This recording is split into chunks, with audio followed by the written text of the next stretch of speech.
The First World War left millions dead and the European economy in ruins.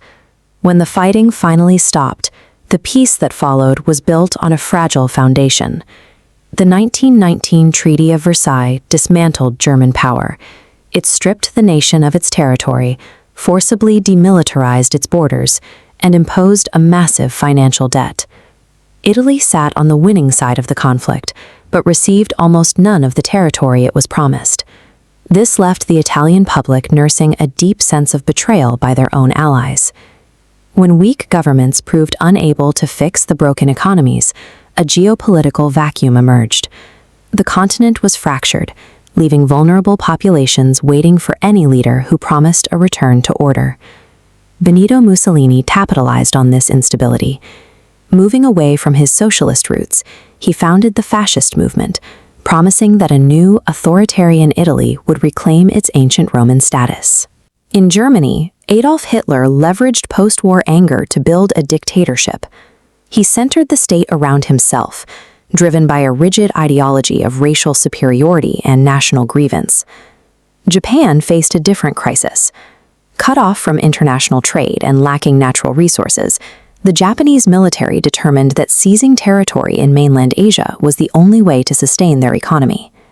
These three movements were now moving in the same direction. Each was defined by aggressive expansion, extreme nationalism, and a shared rejection of the global status quo.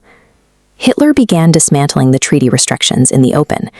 He reintroduced conscription, rebuilt his air force, and marched his army back into the demilitarized Rhineland. The Allied powers watched these violations but chose not to intervene. Desperate to avoid another war, they adopted a strategy of appeasement, granting Hitler's territorial demands in the hope that his ambitions were limited. At the 1938 Munich conference, the Allies agreed to let Hitler annex the Sudetenland. In return, the German leader signed a piece of paper promising he would seek no further territory.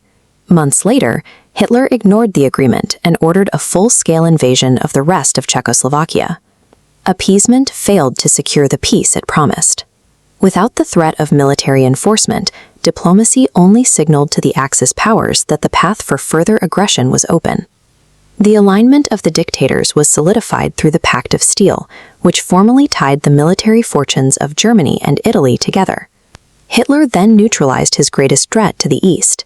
He struck a pragmatic alliance with Joseph Stalin, agreeing to divide Poland between them and ensuring Germany would not have to fight a war on two fronts simultaneously. On September 1, 1939, German troops crossed the Polish border. Having exhausted all diplomatic options, Britain and France declared war. Yet for several months, no major fighting occurred on the Western Front. During this phony war, the Allies remained behind their defensive fortifications, waiting for a German move rather than launching an offensive of their own. This period of hesitation allowed the German military to consolidate its gains in the east and prepare its forces for a mechanized strike against the west. The eventual German attack bypassed the static Allied defenses. Utilizing Blitzkrieg tactics, German forces coordinated tanks, infantry, and aircraft to move with a speed that made traditional trench warfare impossible. The French military believed the Ardennes forest was impassable for tanks, leaving it lightly defended. The German army launched 50 divisions directly through, bypassing primary fortifications. The maneuver worked. Within days, German forces reached the English Channel, trapping the Allied armies against the sea. Facing the destruction of their entire force, the Allies began a desperate evacuation at Dunkirk. A fleet of civilian vessels joined the Royal Navy to ferry hundreds of thousands of men back to England. The old defensive strategies were now obsolete. With the fall of Paris, Britain lost its last major ally on the continent, and the German military turned its focus toward the English Channel. Britain stood alone. Following Chamberlain's resignation, Winston Churchill took office and immediately refused to negotiate a separate peace with Hitler. To launch a ground invasion of the UK, Hitler first needed to destroy the Royal Air Force. If Germany could control the skies, they could prevent the British Navy from stopping an invasion fleet. Throughout the summer of 1940, outnumbered RAF pilots fought a continuous battle above the Channel against the advancing Luftwaffe. They targeted British airfields and radar stations, slowly pushing the RAF to its limit. During the height of the battle, Churchill ordered a retaliatory bombing raid on Berlin.